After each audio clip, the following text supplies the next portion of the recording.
What is sarcoidosis? Sarcoidosis is a multisystem chronic inflammatory condition characterized by the formation of non-caseating epithelioid granular matter at various sites in the body. It has a predilection for the lungs and thoracic cavity. However, there are many different manifestations that may cause a great deal of diagnostic difficulty. Sarcoidosis largely affects patients in their mid-20s to mid-40s, but cases do appear infrequently in younger and older patients. After the thorax, the skin and eyes are most commonly affected, followed by the liver, not usually clinically relevant, heart and nervous system. Epidemiology. The prevalence of sarcoidosis varies greatly depending on the region of the world, from 1 to 5 per 100,000 in South Korea, Taiwan and Japan, to 140 to 160 per 100,000 in Sweden and Canada. Although sarcoidosis may occur at any age, it is usually seen in adults under the age of 50 years. Sarcoidosis is usually sporadic but is familial in 3.6 to 9.6% of cases. Symptoms of sarcoidosis. This is highly variable depending on ethnicity, duration of illness, pattern, and degree of inflammatory organ involvement. Sarcoidosis can affect any organ. Intrathoracic involvement occurs in 90% of patients with symmetrical bilateral hilar adenopathy and/or diffuse lung micronodules, mainly along the lymphatic structures. Of the potential extrapulmonary manifestations, skin lesions, uveitis, liver or splenic involvement, peripheral and abdominal lymphadenopathy and peripheral arthritis are the most frequent with a prevalence of 25 to 50%. Cardiac and neurological manifestations, which can be the initial manifestation of sarcoidosis, as can be bilateral parotitis, nasosinusal or laryngeal signs, hypercalcaemia and renal dysfunction, affect less than 10% of patients. There may be nonspecific constitutional symptoms or organ-specific symptoms. About a third will have a nonspecific presentation with fever, fatigue, cachexia, and lassitude. An acute presentation is more common in white patients, as is remission of disease about 2 years after presentation. About 10 to 30% of patients will have a chronic, progressive pattern of disease. Black patients have more serious pulmonary involvement with a poorer long-term prognosis and an increased frequency of relapses.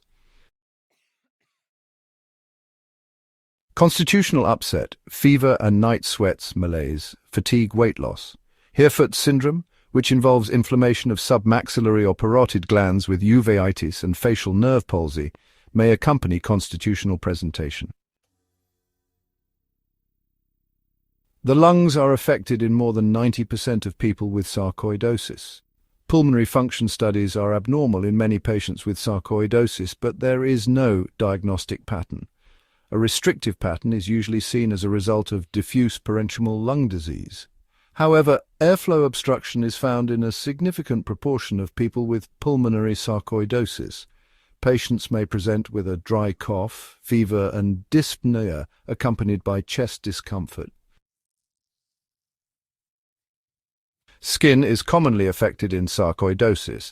This condition may cause a diverse variety of skin manifestations and may resemble both common and rare cutaneous diseases. Papules may be seen on the face resembling rosacea or maculopapular rashes on the body or extremities. Brownish-red infiltrative plaques on the extremities and trunk may be present, very similar in appearance to plaque psoriasis.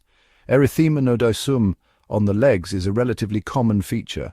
Lofgren syndrome refers to the combination of erythema nodosum with arthritis, commonly affecting the ankles, and bilateral hilar or paratracheal adenopathy seen on chest X-ray.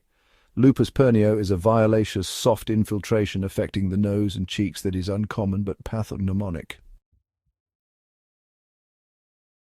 The eye is affected in more than 20% of cases, most frequently as a granulomatous uveitis. Anterior uveitis is frequently of limited duration, but posterior uveitis tends to be more persistent. Dry eyes and glaucoma can appear years after other symptoms have disappeared. The optic nerve may be affected, but severe sight impairment is rare.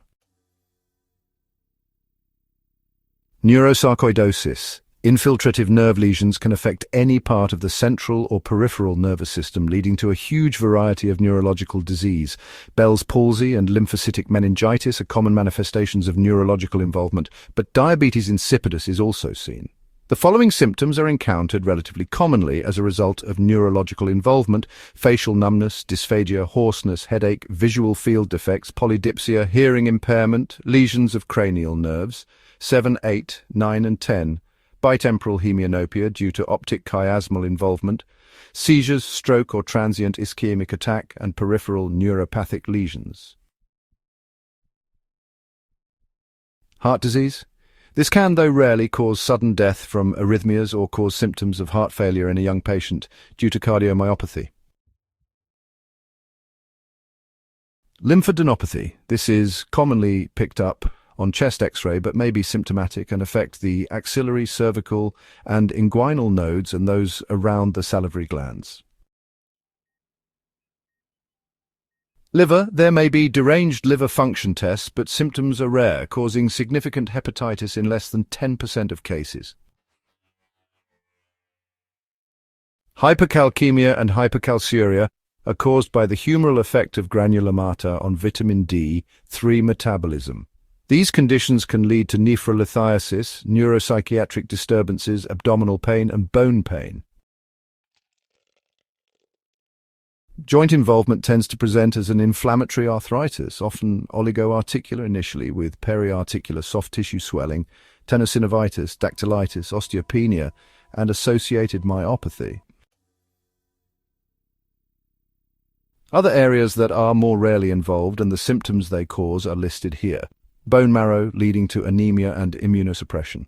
The spleen causing abdominal discomfort and distension due to splenomegaly.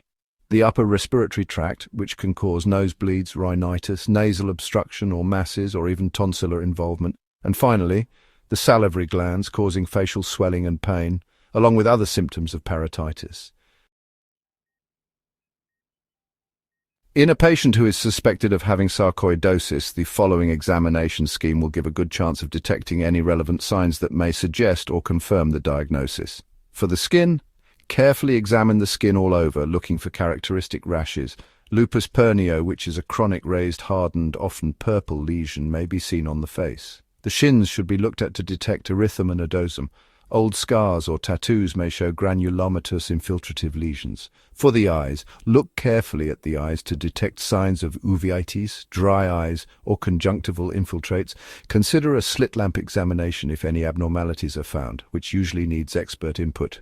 Joints and muscles. Examine any painful joints and muscles, and characterize the nature of the problem and affected structures. Head and neck, check for lymphadenopathy, salivary gland swelling, tonsillar enlargement or inflammation, and patency or abnormality of nasal passages if there are any relevant symptoms. Abdomen. Check for hepatomegaly and splenomegaly. Cardiorespiratory, chest signs of sarcoidosis are usually not detected unless advanced interstitial lung disease is present, when there may be scattered crackles. Check the pulse to detect any rhythm disturbance and look for signs of heart failure. Nerves and central nervous system. Check the function of the seventh and other cranial nerves and peripheral sensory and motor nerve function to detect peripheral neuropathy. A formal neurological examination is appropriate if there are relevant symptoms. The differential diagnosis is huge depending on the type of presentation, affected organs, age of the patient, and ethnic origin or recent travel history.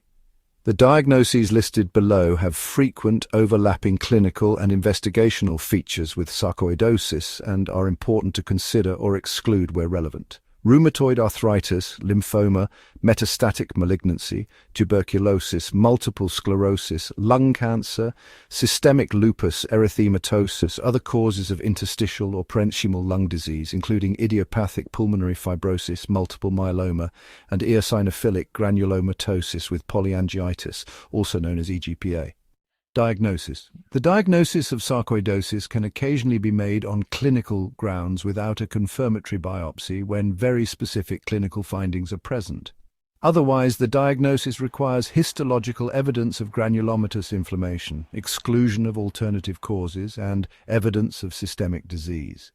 Isolated involvement of a single organ or organ system is rare in sarcoidosis.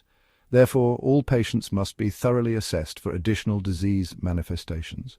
Blood tests, full blood count may show a raised white count, eosinophilia or lymphopenia. Anemia may be seen. Erythrocyte sedimentation rate is often raised in about 65% of cases. Check urea and electrolytes. Creatinine, as renal impairment, is quite rare. And serum calcium, which is elevated in 10 to 15% of cases. Phosphate and alkaline phosphatase may be increased. Liver function tests may show derangement. If calcium is elevated, then a 24-hour urinary collection may demonstrate hypercalciuria. Serum angiotensin-converting enzyme, or ACE, levels are elevated in around 60% of patients with acute disease and reduce in response to treatment or resolution of the disease. The serum ACE level has only a limited role in diagnosis and does not contribute to monitoring patients with pulmonary sarcoidosis when added to serial lung function and imaging. The tuberculin skin test, commonly known as MON2, is classically negative in patients with sarcoidosis. A positive test result raises the possibility of tuberculosis. A plain chest X-ray may show bilateral hilar or paratracheal lymphadenopathy. High-resolution CT scanning is often used to detect interstitial lung disease. Lung function tests show a restrictive defect in severe progressive cases, known as shrinking lung syndrome. An ECG is important to check for early signs of rhythm disturbance due to conducting system disease or effects of hypercalcaemia. A 24-hour ECG may be used to detect paroxysmal rhythm disturbance, pulmonary sarcoidosis. Bronchoalveolar lavage findings of increased lymphocytes, especially a raised CD4 to CD8 ratio, can help to clinch the diagnosis in the correct circumstances. Transbronchial biopsy can demonstrate the presence of non-caseating granulomata, giving a more accurate diagnosis. For patients with suspected stage 1 or 2 pulmonary sarcoidosis undergoing tissue confirmation, the use of endosonographic nodal aspiration has been shown to provide a greater diagnostic yield compared with bronchoscopic biopsy. Fluorine-18 fluorodeoxyglucose positron emission tomography, or FDG-PET, can be used to assess inflammatory activity accurately in patients with unexplained, persistent disabling symptoms without serological inflammatory activity. It can help to predict pulmonary deterioration at 1 year and the pulmonary improvement expected after treatment. Gallium scanning may be used to detect extrapulmonary disease and tends to reveal a lambda pattern. Diagnosis may be achieved by biopsy of any suspicious skin lesions or accessible lymph nodes. There will be multiple non-caseating epithelioid granulomata. A formal ophthalmological examination is recommended for all newly diagnosed cases. Cavaimes test, which involves an intradermal injection of splenic material from a confirmed case of sarcoidosis and histological examination of any nodule formed, has fallen out of favor due to the risk of transmission of new variant Creutzfeldt-Jakob disease and the several weeks it takes to get a diagnosis. Traditionally, pulmonary involvement has been classified into 5 stages based on chest X-ray findings. The prognostic value of this classification in children is uncertain. Note that a chest X-ray may also demonstrate pleural involvement, such as a pneumothorax or pleural effusion. Stage 0, normal findings on chest radiograph. Stage 1, bilateral hilar lymphadenopathy, which may be accompanied by paratracheal adenopathy. Stage 2, bilateral hilar adenopathy with pulmonary infiltrates, whether parenchymal involvement or reticular opacities. Stage 3, parenchymal infiltrates without hilar adenopathy. Stage 4, parenchymal involvement turns into volume loss, known as pulmonary fibrosis. And there may be other features such as cavitations, calcifications, hilar retraction, bullide, cysts, and emphysema. Treatment and management of sarcoidosis. About half of patients with sarcoidosis will need systemic therapy for their disease. Oral glucocorticoids are the standard first-line treatment for sarcoidosis. With time, patients might develop substantial morbidity from long-term use of high doses of glucocorticoids. The antimetabolites, such as methotrexate, azathioprine, leflunomide, and mycophenolate, are considered second-line agents and used as alternatives to steroids. For patients who cannot be treated with low-dose glucocorticoids and an antimetabolite, anti-tumor necrosis factor, or TNF, monoclonal antibodies have been shown to control disease. Infliximab and adalimumab are considered as third-line agents. Unfortunately, anti-TNF drugs are associated with substantial toxic effects and in some cases are ineffective. The next step in treatment includes other therapeutic options, such as rituximab. Pulmonary disease. Treatment is mainly symptomatic, and the mainstay remains the use of oral corticosteroids. Patients with early disease, characterized by hilar lymphadenopathy only, often do not require any therapy. Consideration of prophylaxis against osteoporosis with bisphosphonate drugs is recommended, but calcium and vitamin D are usually avoided due to the risk of hypercalcaemia in sarcoidosis. Given the significant morbidity attributable to long-term use of steroids, they should be given with extreme caution and under expert monitoring in patients with pulmonary sarcoidosis. There is no current evidence of any efficacy for inhaled corticosteroids. Surgical intervention may be considered in extreme cases of fibrotic lung disease with life-threatening hemoptysis. Lung transplantation has also, though rarely, been used. Extrapulmonary disease. Corticosteroids are also the initial drug of choice to treat most forms of extrapulmonary sarcoidosis. Cardiac sarcoidosis. Treatment of cardiac sarcoidosis is often multifactorial, involving a combination of therapy for sarcoidosis with treatment for cardiac arrhythmias and/or heart failure, in addition to device placement and cardiac transplantation. Eye sarcoidosis may cause an isolated anterior uveitis confined to the anterior chamber. Topical corticosteroids, such as eye drops, can then be used without oral corticosteroids. If there is an associated intermediate and/or posterior uveitis, then oral corticosteroids will be required. Intraocular corticosteroid injections may be given when eye sarcoidosis extends deeper than the anterior chamber. A shorter course, for example, 3 to 6 months, of corticosteroids for sarcoid uveitis is usually recommended because both sarcoidosis and corticosteroid therapy can lead to cataracts and glaucoma. Corticosteroid-sparing agents are therefore considered earlier than with other forms of sarcoidosis. Sarcoidosis may cause an acute optic neuritis, which is vision-threatening. High-dose intravenous corticosteroids should be strongly considered. Neurosarcoidosis. Neurosarcoidosis is relatively refractory to corticosteroids. It has therefore been recommended by some authorities that the initial corticosteroid dose for neurosarcoidosis should be 40 to 80 milligrams of daily prednisolone equivalent. Skin, cutaneous sarcoidosis almost never causes significant medical problems and is therefore treated only if it is of cosmetic importance to the patient. The initial corticosteroid dose is 20 to 40 milligrams of daily prednisolone equivalent. For one or a few small lesions, intralesional injections of triamcinolone acetonide are often effective. Topical corticosteroid creams may also be used, but are probably not as effective as intralesional injections. Lupus pernio is disfiguring. Although lupus pernio lesions usually improve with corticosteroid therapy, these lesions usually require infliximab therapy for significant resolution. Joint non-steroidal anti-inflammatory agents should be used prior to consideration of corticosteroid or other immunosuppressive therapy. Complications of sarcoidosis. Complications can occur according to the organ affected, but are subject to variability in incidence and severity. For the pulmonary system, complications include infections, pulmonary embolism, progressive fibrotic lung disease leading to death, and pulmonary hypertension. Cardiac complications can involve cardiac arrhythmia and sudden death, as well as cardiac failure. Ocular complications may include uveitis and conjunctivitis, severe sight impairment, which is rare, and ocular Sicca syndrome. For the skin, chronic refractory skin disease can be a complication. The liver is commonly involved, but rarely clinically significant. The nervous system can suffer from cranial and peripheral nerve damage, neuropsychiatric illness, permanent central nervous system impairment, and stroke or transient ischemic attack. Ear, nose, and throat complications can include salivary gland dysfunction, nosebleeds, and nasal obstruction. Other complications might involve the lymphatic system, evidenced by hypersplenism and sarcoidosis, can be associated with an increased incidence of lymphoma. Additionally, hypercalcaemia, nephrolithiasis, and arthritis and joint damage can occur. Prognosis.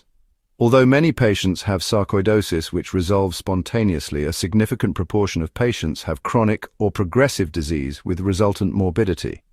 About 20% of patients have permanent clinical symptoms because of irreversible fibrosis, mainly pulmonary fibrosis. Patients with sarcoidosis have a lower survival rate than that of the general population.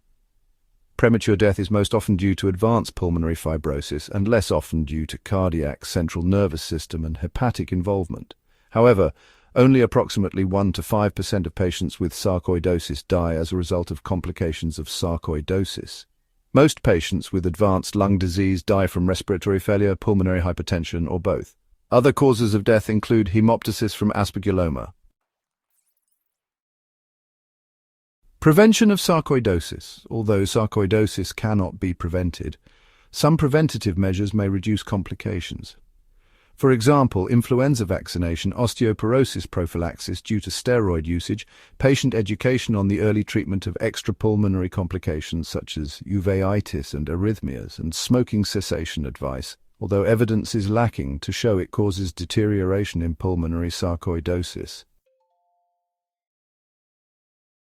If you found this video helpful, please like this video, leave a comment and subscribe for more informative videos on medical topics.